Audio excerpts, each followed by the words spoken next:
Cocktail parties are all about creating the atmosphere, the decoration, the glitz and glam, the food. So today on Between the Eats, we're throwing a cocktail party at IKEA.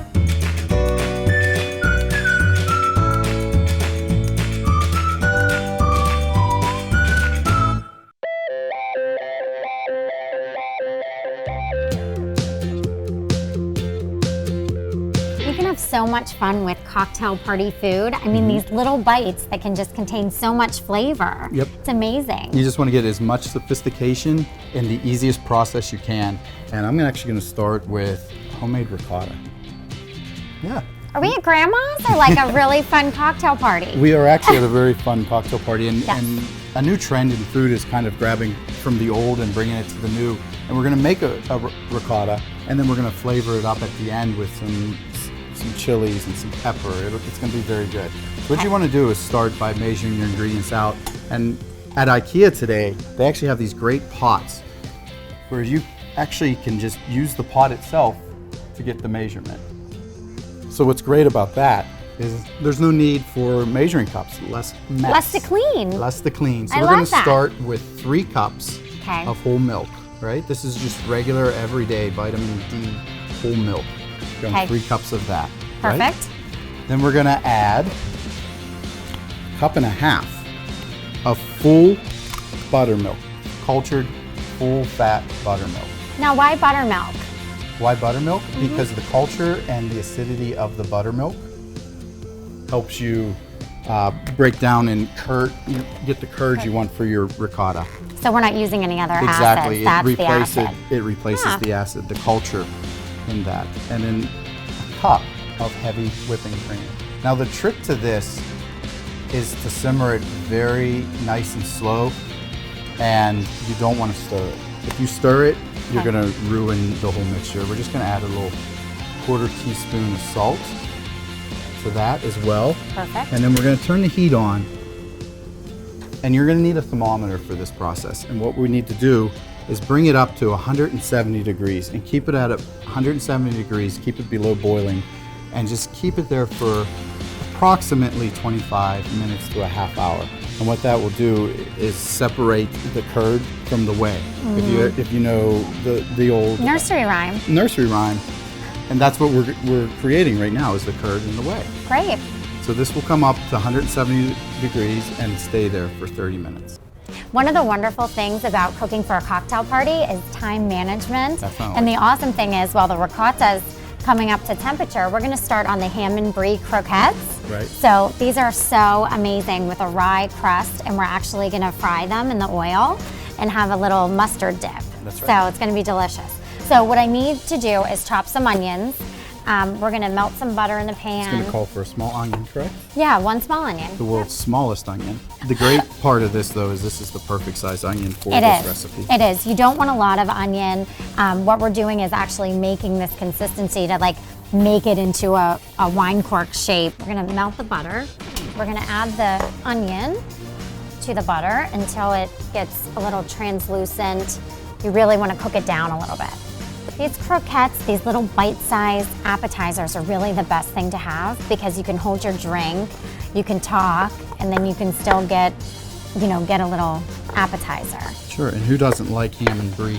You can use any soft cheese. The first time I made these, I actually used manchego, and it was awesome. You could also use probably some pancetta or Sure. prosciutto or something like that too. Just like any recipe we do on Between the Eats, it's not really about the recipe as much as it is about the technique. Yes. Once you learn a technique, you can really play with the recipe and do whatever you want to do with it. Yes. If Brie, I knew we were making Grandma's ricotta, we could have made it all Sicilian. We could have That's had our right. prosciutto and That's right. done some, Parmesan on the crust. We're gonna add some flour to make a roux. So we're gonna add like 1/4 cup, just a little bit at a time here, and you'll see as it thickens. The good trick when Okay. you're making a roux is to always smell for a pie crust. And that's when you know that the roux has been cooked. The worst thing you can do is have, that raw flour taste in your food. And so David taught me this. the way you get it's a past good that, tip. just use your nose, and when you smell pie crust, that roux is perfectly cooked to a blonde consistency. Now, if we are in Baton Rouge or in Louisiana. You want it darker. They want a nice dark roux. We're not looking for that here. No, perfect. So I'm smelling, it's looking pretty good. We're gonna add in the milk then. Another rule when you're doing this is cold liquid into a hot roux. You will not get any lumps. Just gotta whisk quick and add, and that will go away. Nice and smooth. Nice and smooth. And then what you want to do is get that up to almost the boiling temperature, and that's where a roux will come to its full thickness.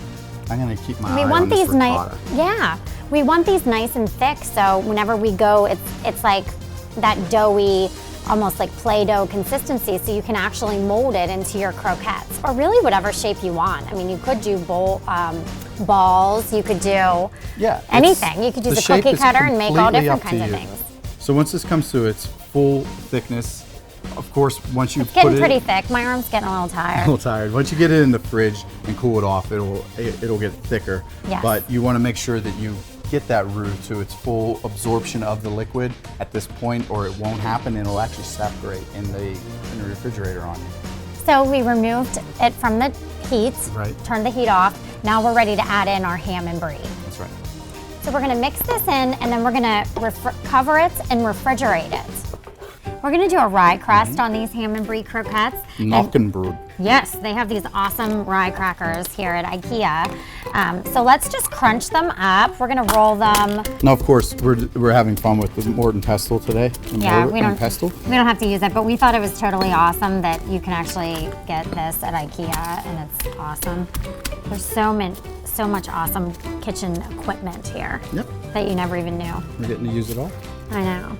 All right, so you're looking for a nice fine powder with this, but if you do it by hand, you're always going to have a few different textures in it, and actually, in the end result, that actually might be fun when you're eating it. Yeah, and then what you're going to want to get is some flour and some egg, and then of course our crust. So this is a typical like crusting method, whether you do this with chicken or anything that you want to coat. Now we're frying in a pot today. So what you want to do, if you don't have a deep fryer, this is perfectly acceptable. You just want to make sure that your temperature is between 325 and 350. 350 is preferable for this frying method. We want to keep the gooey center and then have like a nice crust on it. Exactly. So what happens if it's not up to temperature? It just all kind of like blows. Right. And then the oil gets absorbed in and you just kind of have a little mess on a toothpick. Right, and a lot of people are scared of fried food, thinking it's extremely unhealthy. If you fry your food at the correct temperature, or the oil at the correct temperature, you're actually steaming your food, and the oil's not going to get into the food. So as Terry said, you want to make sure that you have that temperature high enough. So we have our refrigerated ham and brie mix. What you're going to do now is just make it into cork-like shape, just with your fingers. Make sure you wash your hands first. I just do a ball and then like roll it on the side just to kind of make a cylinder. These are really good. So we're gonna roll it in the flour, in the egg, and in the rye breadcrumbs. When you're flouring something, when you're breading something, I should say. What am I doing wrong? No, you're doing everything right. You just want to be careful to not get too much flour on whatever it is you're doing, because the flour is there to allow the egg to stick to it, but if you have too much flour, then everything's just going to slide off. So Terry is demonstrating a very nice flour breading technique. And then we're just putting it on a slotted spoon to easily lower it down. Now that one's a little bigger. They should be probably like the same-ish size, but good for about it's like my meatballs. Some of them are this big, some of them are this big. You're really looking for about a tablespoon. You know, filling is what you're looking for. So now we're going to lower them down into the oil.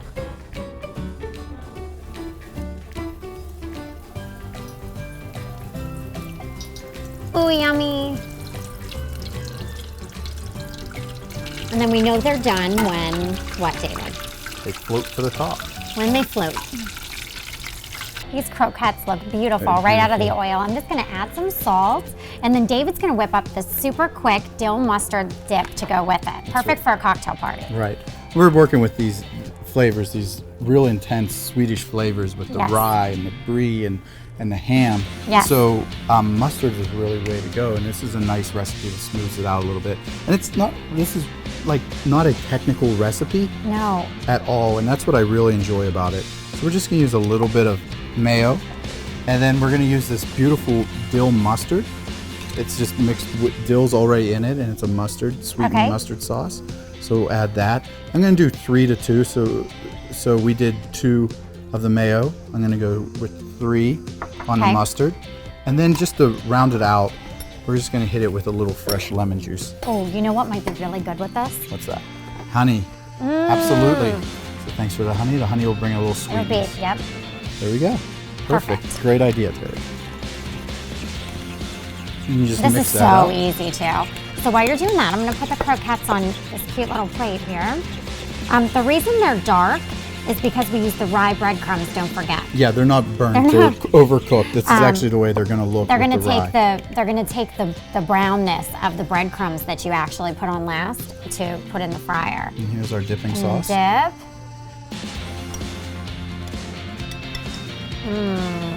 Perfect. Our ricotta looks really good. Yeah, and you're gonna check in it, and it's actually ready for its next step. Okay. Next step is when it gets to this, it's been sitting at 170 to 180 degrees for about a half hour, and on the low simmer heat. What you're gonna do is you're gonna turn the heat off, right? Okay.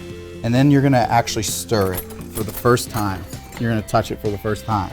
Because we haven't stirred it, just so it can separate. Right. So here we have the curd Okay. and the whey.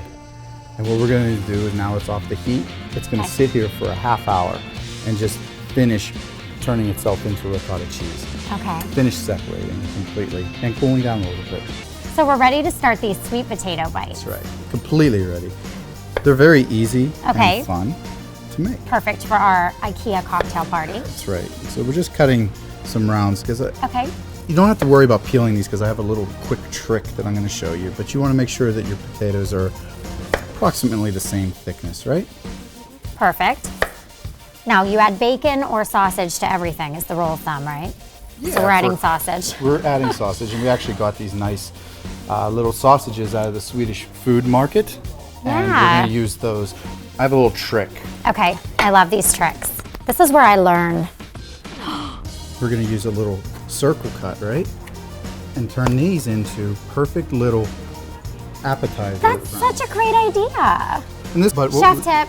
But what we're doing, you know, if you don't have a ring like this to cut these out, it's fine. You can Like a cookie cutter. Yeah, a cookie cutter, or you can just simply cut them into cubes. Can I help you? What are we going to do with the sausages? We're Slice just them gonna cut up? them into thick coins.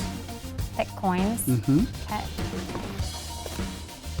Could you use like hot Italian sausage and do this with like eggplant or something? That'd be Sure, so good, you right? could definitely do anything like that. Yeah. Once again, we're teaching techniques. We're not really teaching recipes. Yes. So use your imagination, and that's the best way to go.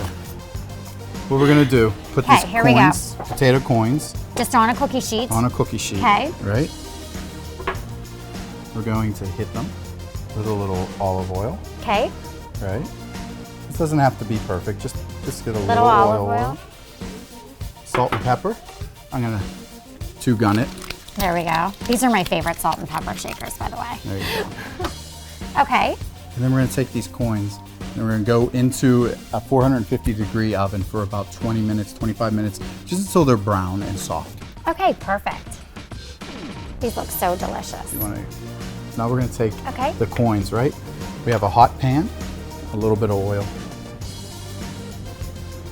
Now, why are we gonna sear them? Just to kind of warm them and give them that little taste? The sausage, exactly. The sausage is a fully cooked sausage, and usually when you get a kielbasa or any sausage like that, it comes fully cooked, so you don't have to be worried about, you know, Cooking it getting through. ill or anything like that. But what this does is it gives it a nice sear and finishes the flavor and warms it up and just makes it more pleasurable to eat. And I'm gonna make a little quick lemon garlic aioli to go along with it. Sounds good. Look at you using big professional words like aioli. I'm really learning. Wow, have I grown since, you know, day one of our Mexican meatloaf. That's right. Huh. It's come along. I know. I just used to call it the dip. The Now dip. it's aioli. There you go. So I have just some mayonnaise here, and I'm gonna add in some lemon juice. Try not to spray you. Yeah, thank you. Appreciate it. And then the And some magic. garlic powder. So as you can see, we're just getting these nice caramelized ends to our sausage here.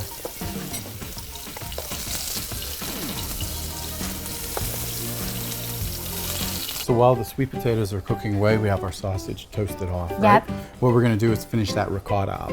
Cool. So it's been sitting for a half hour, just kind of going through its process. Okay. What you're gonna do, we're not gonna do that. We already prepared some. It's the next step. The magic of television. The magic of television. But what you wanna do is take that, get some cheesecloth, and over a bowl over your sink, you wanna dump this off into into the cheesecloth through a Let strainer. all the liquid go through. Let all the way disappear, and you just want to keep the curds. And what you're Okay. going to do is tie that up in your cheesecloth, put it in your refrigerator and strainer over a bowl for overnight. Yep. And then what you end up with is this fresh ricotta cheese. Oh, homemade ricotta, just like Grandma's. This is also known as farmer's cheese. Yes. It's just a fresh cheese, right? Into the bowl. Okay. And now we're going to add our flavors to the dip, right? That's right. Because right now, as you saw, it was all just a little bit of salt and a little bit of dairy product. Yes. So it doesn't have a lot of flavor, right? Yeah. So we want to flavor it up. Yes. And at this point, you can be very creative with this. Okay. All right. I like a little black pepper with my cheese, my ricotta. Okay. And of course, we need a little salt to pull out the flavors. Okay. Right? Perfect. And then that for the base is good enough for me. Okay. The rest of the stuff, we're gonna kind of drizzle over the top. Just put that into a nice bowl. And now we're gonna build the flavors, and they just need to be on top. So we have the cheese, Okay. and we're just gonna put a little olive oil over the top, right? Remember that salt and pepper is already in there. Flavoring the cheese. Okay. I like a little spice with mine. Yes. So a little red pepper flake, right? Crushed red pepper. Spicy sweet is my favorite. It's always the way to go. And then we have this beautiful local honey. Yes. You know, one thing that's very nice about honey, if you always eat local honey, if you have any allergies, you're already exposed to them, so it's much better to eat that local honey. There we go. All right. There's our Look at that ricotta cheese. presentation, huh? Now, is that We're almost grandma's ready. ricotta? No. Is that grandma's ricotta? No. No. Look how fun and trendy that is. There you Perfect go. for our cocktail party. There you are. Everyone's going to be getting here pretty soon. That's huh? right. We're almost done. We just have to put together our sweet potatoes.